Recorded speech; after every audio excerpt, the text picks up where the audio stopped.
Amen. Praise the Lord. தினமும் இயேசுவோடு இந்த அதிகாலையில் ஜெபத்தில் இந்த மார்னிங் டிவோஷனில் எங்களோடு இணைந்த தெய்வ பிள்ளைகள் யாவருக்கும் இயேசுவின் நாமத்தினால் அன்பின் வாழ்த்துக்கள். ஆமே. நிறைவான கர்த்தர் அவர். எத்தனை பேர் ஆமேன்னு சொல்றீங்க? நீங்களும் நானும் ஆராதிக்கிற இயேசு அவர் நிறைவானவர். ஆமே. ஒன்றிலும் குறைவில்லாத சம்பூர்ண ஆசீர்வாதத்தை தருகிற தேவன். ஆமே. நிறைவான கர்த்தர் நம்ம வாழ்க்கையில், நம்ம குடும்பத்தில், நம்ம இருக்கிற இடத்துல வரும்போது அங்கே நிறைவு காணப்படும். எத்தனை பேர் ஆமேன்னு சொல்றீங்க? ஆமே. இன்னைக்கு நிறைவான கிறிஸ்துவாக, ஆமே, நிறைவான தெய்வமாக இன்றைக்கு உங்கள் குடும்பங்களில் நம்ம இருக்கிற இடத்துல நமக்குள்ள நிறைவான கிறிஸ்து வரப்போகிறார். அவர் நிறைவானது வரும்போது குறைவானது எல்லாம் ஒளிந்து போகும். எத்தனை பேர் ஆமேன்னு சொல்றீங்க? அப்படி கண்களை மூடி நம்ம கொஞ்ச நேரம் நம்ம தேவனை ஆராதிக்கலாம். இருக்கிற இடத்துல நீங்கள் எங்கிருந்தாலும் சரி, அப்படியே கண்களை மூடி ஆமேன். காலையில் எழுந்ததுமே தேவ சமூகத்தில் அமர்ந்திருக்கிற தேவ பிள்ளைகளாக நம்ம எல்லாருமே பாக்கியவான்கள். ஆமே. ஏன்னா அவருடைய பிரசன்னத்துக்கு நம்ம முக்கியத்துவம் கொடுத்து அவரை முக்கியத்துவம் படுத்தி நம்ம காலையில் எழுந்துன்னு தேவனை ஆராதிக்கிறோம். மிகவும் விசேஷமானவர். நம்ம பாக்கியம் பற்றினா இந்த நாளை அவருடைய சமூகத்தை தொடங்கி இருக்கிறோம். இந்த நாள் வெற்றி நாளாக நமக்கு மாறப்போகுது. எத்தனை பேர் ஆமேன்னு சொல்றீங்க? ஆமே.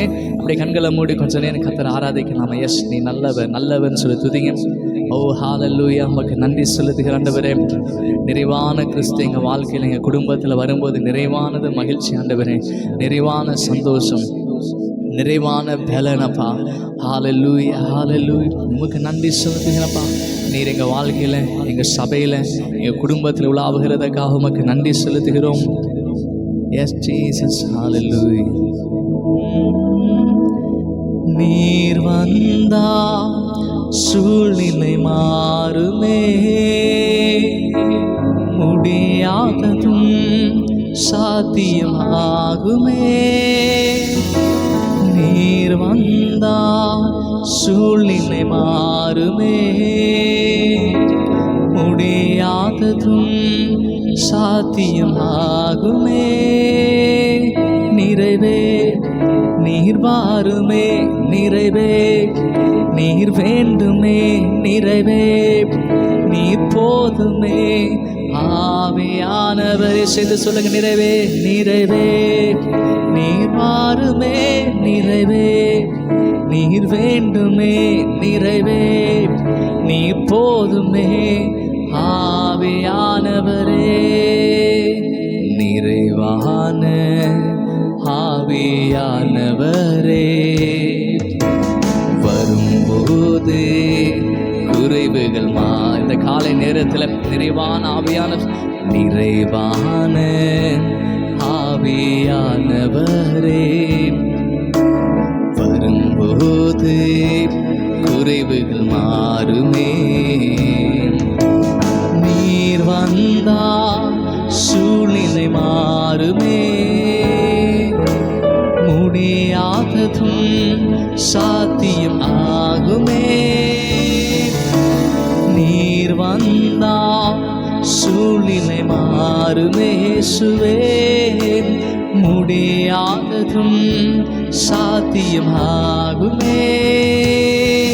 நிறைவே நீ வாருமே, நிறைவே நீ வேண்டுமே, நிறைவே நீ போதுமே. ஆவியானவரே, நிறைவே நீ வாருமே, நிறைவே நீர் வேண்டுமே, நிறைவே நீர் போதுமே.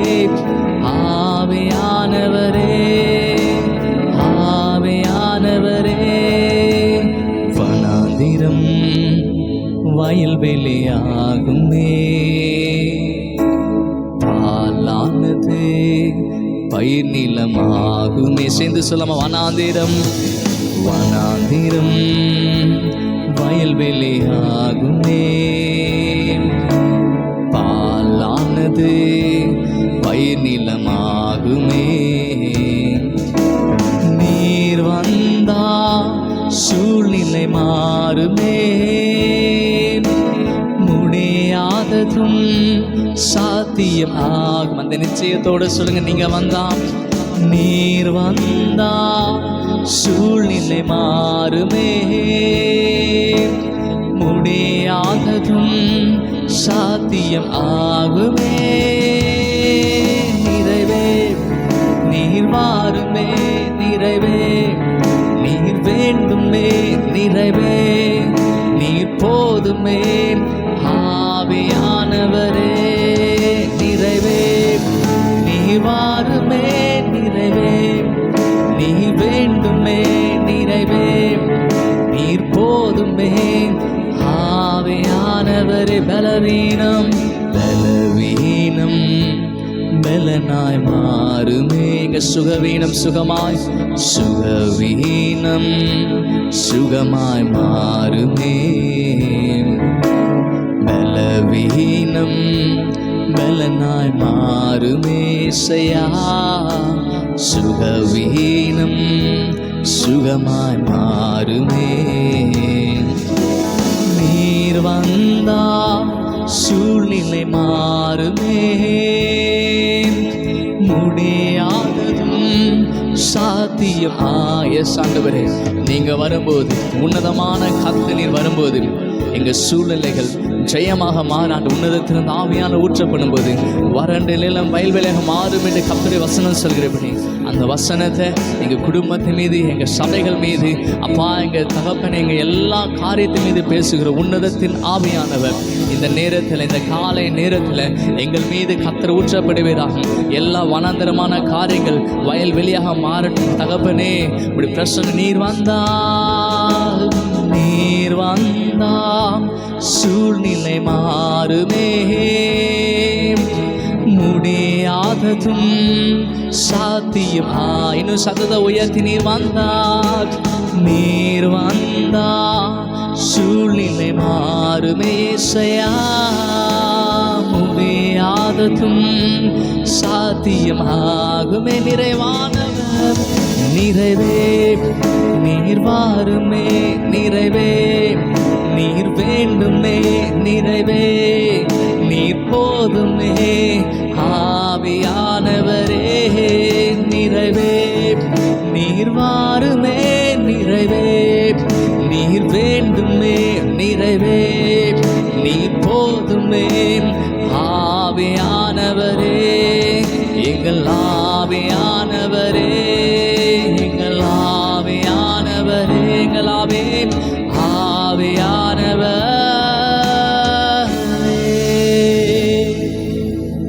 நிறைவே, நீர் வாருமே நிறைவே, நீர் வேண்டுமே நிறைவே, நீர் போதுமே. ஆவியானவரே. கடைசியா நீர் வந்தா சூழ்நிலை மாறுன்னு சொன்னார். நீர் வந்தா சூழ்நிலை மாறுமே. சந்தோஷமா முடியாததும் சாத்தியமாகுமே. நீர் வந்தா சூழ்நிலை மாறுமே. ஹல்லேலூயா. முடியாததும் சாத்தியம் ஆகுமே. Yes, thank you lord. நீங்கள் வரும்போது ஆண்டவரே எங்கள் சூழ்நிலை ஜெயமாக மாறும். நிறைவான கர்த்தர் எங்கள் வாழ்க்கையில் வரும்போது குறைகள் எல்லாம் மாற ஆண்டவரே. எஸ், நாங்கள் நிறைவை பேசுகிறோம் ஆண்டவரே, நாங்கள் விடுதலையை பேசுகிறோம். எங்கள் பலவீனத்தை, எங்கள் குறைகளை, அப்பா எங்கள் தேவை, எங்களுக்கு எது தேவையோ அதை நாங்கள் பேசாமல், அப்பா சுதந்திர தகப்பனை எங்கள் குறைகளை நாங்கள் பேசாமல், அப்பா எங்களுக்கு வேண்டிய காரியத்தை நாங்கள் பேசுகிறோம். ஏன்னா நிறைவான கர்த்தர் எங்கள் வாழ்க்கை அற்புதம் செய்கிற கடவுள். அதுக்கு நன்றி செலுத்தினோம். தொடர்ந்து எங்களை ஆசீர்வதிங்க அப்பா, எங்களோட பேசுங்க. ஒவ்வொரு நாளும் நாங்கள் தியானிக்கிற அந்த காரியங்களை கர்த்தர் ஆசீர்வதித்து அதன் மூலம் அநேக காரியங்களை கற்றுக்கொள்ளவே செய்யுங்க. எங்களை தாழ்த்தி வெறுமையாக்குறோம். இயேசுவின் நாமத்தை ஜெபிக்கிறோம் நல்ல பிதாவே. ஆமென், ஆமென்.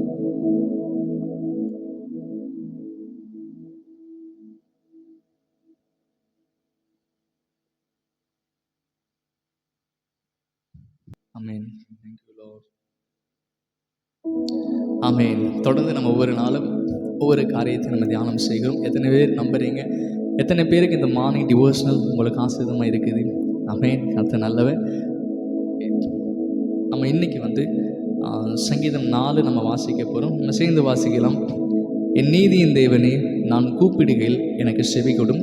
நெருக்கத்தில் இருந்த எனக்கு விசாலம் உண்டாக்கினீர். எனக்கு இறங்கி என் விண்ணப்பத்தை கேட்டலும். மனுபுத்திரரே, இதுவரைக்கும் என் மகிமையை அவமானப்படுத்தி வீணானதை விரும்பி பொய்யை நாடுவீர்கள். பக்தியுள்ளவனை கர்த்தர் தமக்காக தெரிந்து கொண்டார் என்று அறியுங்கள்.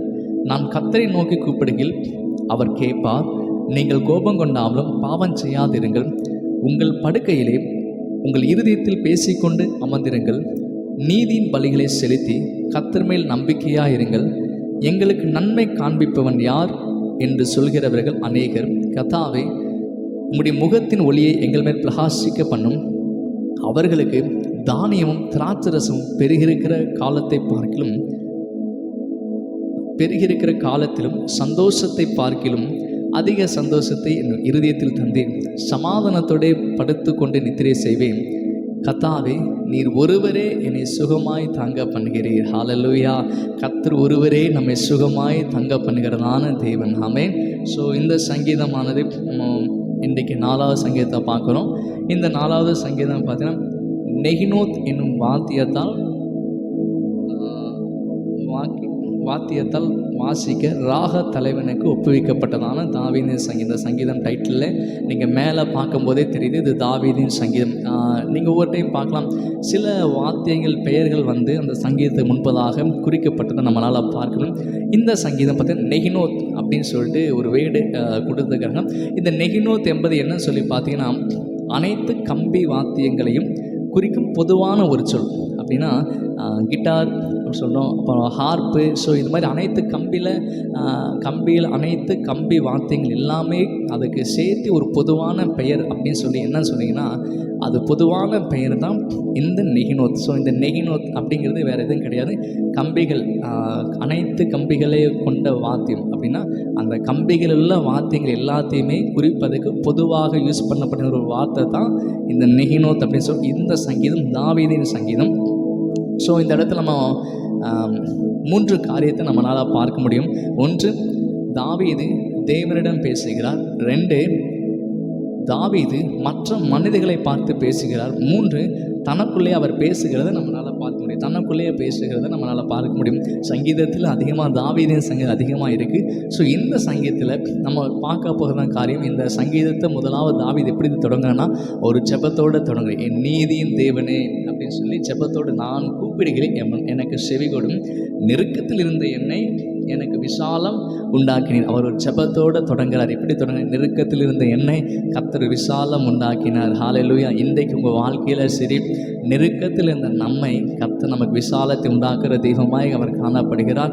அடுத்து 3ஆம் வசனத்தில் பார்க்குறோம், பக்தி உள்ளவனை கர்த்தர் தமக்காக தெரிந்து கொண்டார். அவர் நம்மை தெரிந்து கொண்டது. ஆமென். பக்தியுள்ள உங்களை என்னை ஏசப்பா தமக்காக நம்முடைய சொந்த ஜனமாக நம்முடைய பிள்ளைகளாக தேவன் நம்மை தெரிந்து கொண்டிருக்க, நாம் அவரை தெரிந்து கொள்ள நம்முடைய ஏதோ நல்ல காரியத்தை செஞ்சோம் அதனால் தேவன் நம்மை தெரிந்து கொண்டார் அப்படின்லாம் கிடையாது. நம்முடைய கிருபையினால் அல்ல, அவருடைய கிருபையினாலே நம்மை தெரிந்து கொண்டு நம்மை முன்குறித்திருக்கிறார். ஹல்லேலூயா. அது மாத்திரம் இல்லாமல் நான் கர்த்தரை நோக்கி கூப்பிடுகையில் அவர் கேட்பார். இந்த இடத்துல நம்ம பார்க்க வேண்டியதான காரியம், நாம் கர்த்தரை நோக்கி கூப்பிடுகையில் அவர் கேட்பார்னு சொல்லி தாவீது சொல்றார். நம்ம எந்த சூழ்நிலையில் நீங்கள் இயேசுவை நோக்கி பார்த்தாலுமே அவர் அந்த ஜெபத்தை, அந்த சத்தத்தை, நம்ம தேவனிடத்தில் நம்ம முறையிடுகிற எல்லா வார்த்தைகளையுமே அவர் அங்கீகரிக்கிறார், அவர் அதை கேட்கிறார். எத்தனை பேர் ஆமேன்னு சொல்கிறீங்க? ஆமேன். ஸோ ஆமேன். நம்ம ஜெபம் செய்தால் ஏசப்பா கேட்கிறார். அடுத்து நம்ம 7-8 அந்த வசனத்தை பார்த்தீங்கன்னா அவர்களுக்கு தானியமும் திராட்சரசம் பெருகியிருக்கிற காலத்தின் சந்தோஷத்தை பார்க்கிலும் அதிக சந்தோஷத்தை என் இருதயத்தை தந்து சமாதானத்தை படுத்துக்கொண்டு நித்திரை செய்வேன். கர்த்தாவே, நீர் ஒருவரே என்னை சுகமாய் தங்க பண்ணுகிறீர். ஹல்லேலூயா. இன்றைக்கி நம்ம பார்க்க போகிறதான வசனமும் இந்த 7-8 தான். அவர்கள் அப்படின்னு சொல்லும்போது தேவனை அறியாத பிள்ளைகளுக்கு இந்த இடத்துல பார்த்து அந்த காலத்தை ஒப்பிட்டு தாவீது எழுதியிருக்காரு. தானியமும் திராட்சரசும் பெருகிருக்கு அப்படின்னா அந்த நாட்களில் தானியமும் திராட்சரசும் பெருகியிருக்கும். தானியம் திராட்சரசும் இருக்கிற சூழ்நிலையில் தேவனை அறியாத ஜனங்க என்ன பண்ணணும்? அதிக சந்தோஷமாக இருப்பாங்க. ஏன்னா அவங்கக்கிட்ட வேண்டிய திராட்சரசு இருக்குது, அவங்கக்கிட்ட வேண்டிய தானியம் இருக்குது. ஸோ அவங்கக்கிட்ட காணப்படுகிற ஆசீர்வாதங்கள். ஸோ தேவனை அறியாத பிள்ளைகளிடத்தில் இருக்கிற அந்த ஆசீர்வாதங்களை தான் அவங்க சந்தோஷம். என்கிட்ட இவ்வளோ பணம் இருக்குது, என்கிட்ட இவ்வளோ காரியங்கள் இருக்குதுன்னு சொல்லிட்டு அதுதான் அவங்களுக்கு பெருமை, அதுதான் அவங்களுக்கு சந்தோஷமாக இருந்துச்சு. ஆனால் தாவீது சொல்கிறாரு, அவர்களுக்கு தானியமும் திராட்சரசும் பெருகிருக்கிற காலத்தை பார்க்கிலும் அதெல்லாம் இருக்கும்போது நான் எப்படி எனக்கு எல்லாமே இருக்கும்போது நான் எப்படி சந்தோஷமாக இருக்கணும், அது எதுவுமே இல்லைனாலும் அது இருக்கும்போதெல்லாம் எவ்வளோ சந்தோஷமாக இருக்கணும், அதுக்கும் அதிகமான சந்தோஷத்தை கர்த்தர் இருதயத்தில் தருகிறார். இன்றைக்கு தேவனாகிய கர்த்தர் உங்கள் வாழ்க்கையில் எதுவுமே இல்லைன்னு சொல்லி கவலைப்பட வேணாம். உங்களுக்கு ஒன்றுமே இல்லாமல் இருந்தாலுமே தானியமும் திராட்சரசம் பெரிய இருக்கிற காலத்தை உங்ககிட்ட எல்லாமே இருக்கும்போது நீங்கள் எப்படி சந்தோஷமாக இருப்பீங்களோ அதற்கு அதிகமான சந்தோஷத்தை தேவன் நமக்கு தரப்போகிறார். அதில் எத்தனை பேர் ஆமேன்னு சொல்லுங்க. ஏன்னா நம்முடைய மனநிலையில் எல்லாமே இருக்குது. நீங்கள் தேவனை விசுவாசித்து அவரை நம்பி இருக்கும்போது நமக்குள்ள ஒரு சந்தோஷம் ஆட்டோமேட்டிக்காக. ஏன்னா தேவன் எனக்கு வேண்டிய எல்லாவற்றையும் அவர் பார்த்துக்கலாம். ஒரு ஷார்ட்ஸ் வீடியோ பார்த்துட்டு இருக்கும்போது ஒரு பிரசங்கர் வந்து சொன்னார் பாருங்க, அவர் எழுதியிருக்கிற காரியத்தை சொன்னார். என்னென்னா, இந்த மாதிரி கர்த்தரை நம்புகிற பிள்ளைகள் அப்படின்னா தேவன் மீது நம்பிக்கையான பிள்ளைகள் எப்போவுமே சிரிச்சுட்டே இருப்பாங்க, எப்போவுமே சந்தோஷமாக இருப்பாங்கன்னு சொல்லிட்டு சொன்னார். ஏன் சந்தோஷமாக இருப்பாங்கன்னா அவங்களுக்கு ஒரு நம்பிக்கை இருக்குது. என்னென்னா, தேவன் எனக்கு வேண்டி எல்லாவற்றையும் பார்த்து கொள்வான்னு சொல்லி ஒரு சந்தோஷம் அவங்களுக்குள்ள இருக்கிறனால அவங்க எப்போவுமே சிரிச்சுட்டே இருப்பாங்கன்னு சொல்லிட்டு அழகாக சொல்லுவார். ஹல்லேலூயா. அதே போல் தான் கர்த்தர் மீது உங்கள் நம்பிக்கை இருக்கும்போது உங்களுக்கு வேண்டிய எல்லாவற்றையும் அவர் பார்த்து கொள்வார்னு சொல்லுவார். நிச்சயம் நமக்குள் உண்டாகும். அந்த நிச்சயத்தினால கர்த்தர் நம்ம வாழ்க்கையில் அற்புதங்களை செய்வார். ஹல்லேலூயா. ஸோ அப்படி நீங்கள் விசுவாச அறிக்கை செய்யும்போது ஆவிக்குரிய மண்டலத்துக்கிற காரியத்தை நீங்கள் அறிக்கை செய்வது அது மாம்சமாக மாறும். நீங்கள் விசுவாசத்தில் அறிக்கை செய்வது அது கிரியை செய்கிறதா இருக்கிறது. ஹல்லேலூயா. ஸோ இயேசு கிறிஸ்து தேவன் உலகத்தை படைக்கும் போது கூட ஆதியிலே வானம் சாதியிலே அந்த வசனத்தை நான் வருஷம் வாசிச்சிடுறேன். என்னை ஃபுல்லாக சொல்லிடலாம்ல. ஓகே. ஆதியாகமம் 1ஆம் அதிகாரத்தில் ஆதியிலே தேவன் வானத்தையும் பூமியும் சிருஷ்டித்தார். பூமியானது ஒழுங்கின்மையும் வெறுமையுமாக இருந்தது. ஆழத்தின் மேல் இருள் இருந்தது. தேவ ஆவியானவர் சலத்தின் மேல் அசைவாடை கொண்டிருந்தார். தேவன் வெளிச்சம் உண்டாக கடவுது என்றார். வெளிச்சம் உண்டாயிற்று. நம்ம இந்த இடத்துல பாருங்கள், பூமி ஒழுங்கின்மை வெறுமையுமாக இருந்துச்சு. அது மாத்திரம் கிடையாது, அங்கே இருள் சூழ்ந்து இருந்துச்சு. ஸோ தேவ ஆவின் ஜலத்தின் அசைவாடினார். ஆனால் தேவன் முதல் டைம் உலகத்தில் அவர் வார்த்தையாக சொன்னது என்னன்னு சொன்னால், அங்கே இருக்கிற சூழ்நிலையை சொல்ல, இருள் இருக்குது, இருள் நீங்கட்டும் அப்படி சொல்லலை. அடுத்து ஒழுங்கின்மையமான காரியம் ஒழுங்காகட்டும் சொல்லலை. வெறுமையாக இருக்கிற காரியம் நிறைவாகட்டும் சொல்ல. அங்கே என்ன தேவை? வெளிச்சம் வந்தால் இதெல்லாம் மாறிடும். அப்போ வெளிச்சம் உண்டாக கடவுள்னு சொன்னாங்க. அங்கே வந்து தேவன் என்ன பண்ணுறாரு, அங்கே இருக்கிற சூழ்நிலையை பேசாமல் அந்த இடத்துல எது வேணுமோ அல்லது அந்த இடத்துக்கு என்ன தேவை இருக்கோ அந்த தேவையை பேசினா வெளிச்சம் வந்ததுமே ஆட்டோமேட்டிக்காக இந்த காரியங்கள் மாறுது. ஹல்லேலூயா. வெளிச்சம் வந்ததுமே அங்கே இருக்கிற இருள் போயிடுச்சு. ஸோ இருளை நீங்கள் பேசிகிட்டே அவசியம் இல்லை. ஸோ உங்கள் வாழ்க்கையில் அதே தான். நம்ம வாழ்க்கையில் இருக்க குறைகள், நம்ம வாழ்க்கையில் இருக்க தேவைகள் நம்ம பேச வேண்டியதில்லை. உங்களுக்கு என்னது தேவையோ அதை நீங்கள் விசுவாசமாக அறிக்கை செய்யுங்க. அப்படியே நீங்கள் விசுவாசம் அறிக்கை செய்யும்போது அந்த வார்த்தை மாம்சமாய் மாறும். ஆமென். அந்த வார்த்தை உங்கள் வாழ்க்கையில் நிறைவேறும். உங்கள் வாழ்க்கையில் பலவீனம் இருக்குன்னா, எனக்கு பலவீனம் சொல்லி அந்த பலவீனத்தை பேசாமல் உங்களுக்கு சுகம் வேண்டியதாக இருக்குது. அப்போ சுகம்னு சொல்லிட்டு அந்த சுகத்தை பேசுங்க.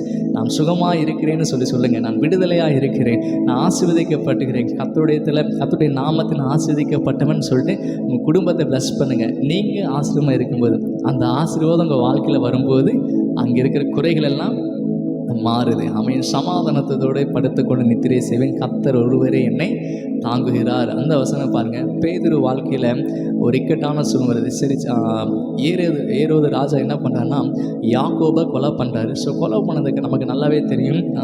அந்த அதிகாரத்தை அப்போஸ்தலர் 12 நம்மளால் பார்க்க முடியும். நான் ஷார்ட்டாக சொல்லி உங்களுக்கு தெரிந்திருக்கிற காரியங்கள் அதை நான் ரொம்ப ஷார்ட்டாக சொல்லிடுறேன். ஓகே.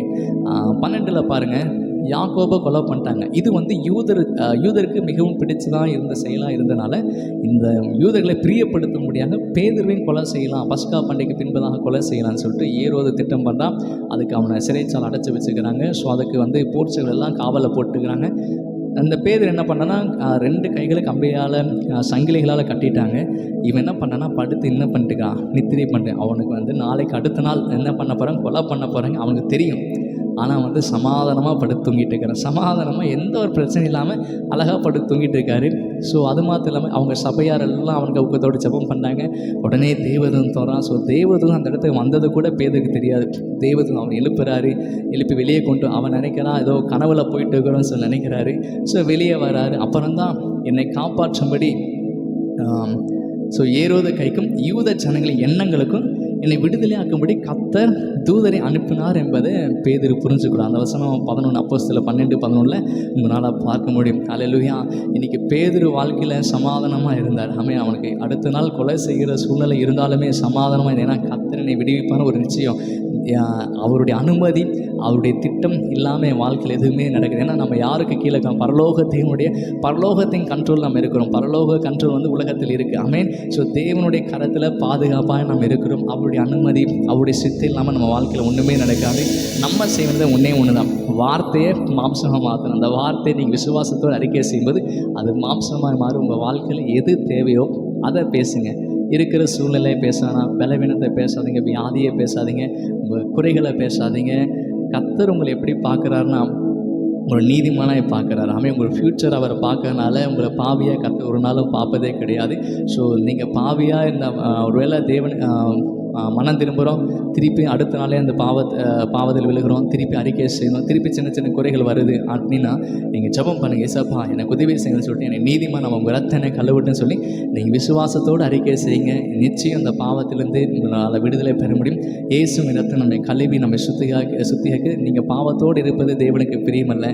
நீங்கள் அவரிடத்தில் அறிக்கை செய்து அதை விட்டு நம்ம முயற்சி செய்யும்போது கண்டிப்பாக ஆண்டை நம்ம பலப்படுத்தி அந்த பாவத்தை மேற்கொள்ள உதவி செய்கிறாமே. கர்த்தர் நம்மை நீதிமானாக அவருடைய சொந்த பிள்ளையாக சொந்த ஜனமாக பார்க்குறார். இன்றைக்கு நான் திரும்ப உங்களுக்கு சொல்கிறேன், உங்கள் வாழ்க்கையில் எது தேவையோ அதை விசுவாசம் அறிக்கை செய்யுங்க. உங்கள் குறைகளை அறிக்கை செய்யாமல், பலவீனத்தை பேசாமல், வெளிச்சம் உண்டாக கடவுள்னு சொன்னார். வெளிச்சம் வந்து இருள் மாறினது போல் உங்கள் வாழ்க்கையில் ஆசீர்வாதம், அப்படி பிளஸ்ஸிங் அதை அறிக்கை செய்யுங்க.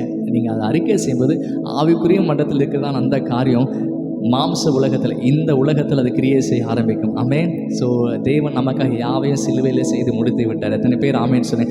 நமக்கு வேண்டிய விடுதலை, நம்முடைய தேவை எல்லாவற்றையுமே அவர் நமக்கு சிலுவையில் செய்து முடித்த காரியத்தை நீங்கள் வார்த்தையினால் அறிக்கை செய்யும்போது அது செயல்களிலே உங்கள் கண்களுக்கு முன்பதாக அது நிச்சயம் நிறைவேறும், அது நிச்சயம் நடக்கும். ஆமென். அப்படி ஜெபிக்கலாம். நம்ம கண்களை மூடி ஜெபிங்க. இயேசப்பா நமக்கு நன்றி. இந்த நாளை நாங்கள் ப்ளஸ் பண்ணுறோம். இந்த நாள் எங்களுக்கு ஆசீர்வாதத்தினால், விடுதலையினால், சந்தோஷத்தினால் ஆண்டவரே எங்கள் வாழ்க்கையில் இருக்கிற இருள் நீங்கட்டும் அப்பா. எங்கள் வாழ்க்கையில் இருக்கிற எல்லா பலவீனங்கள் சூழ்நிலாம் மாறுறதுக்காக சோத்திரம். வெளிச்சம் உண்டாகட்டும் அப்பா. எங்களுக்குள்ள அவிசுவாசமான எண்ணங்கள் மாறி விசுவாசம் உண்டாகட்டான். இன்னும் விசுவாசி, இன்னும் நாமத்தை மகிமைப்படுத்த எனக்காக கர்த்தர் யாவையும் செய்து முடிப்பார். அதுக்குள்ளே நிச்சயம் எனக்கு உண்டாகட்டும் ஆண்டவரே. எங்களுக்குள்ள ஒரு பெரிய மாற்றம் உண்டாகக்கா சோத்திரம். இந்த நாள் எங்கள் குடும்பங்களை நாங்கள் ஆசீர்வதிக்கிறோம். நாங்கள் எல்லாவற்றிலும் சுகித்திருக்கிறதுக்காக உங்களுக்கு நன்றி ஆண்டவரே. எங்கள் சூழ்நிலைகள் எல்லாத்தையும் நாங்கள் ப்ளஸ் பண்ணுற ஆண்டவரே. இயேசுவின் நாமத்தினால் உங்கள் ஆசீர்வாதம் எங்கள் மீது, எங்கள் குடும்பத்தின் மீது, எங்கள் சபை மீது, எங்கள் ஊழியர்கள் மீது தங்கியிருக்கிறதுக்காக சோத்திரம். இந்த சத்தத்தை கேட்குற எல்லாரும் இயேசுவின் நாமத்தில் ஆஸ்வதிக்கப்பட்டிருப்பார்களாகும்.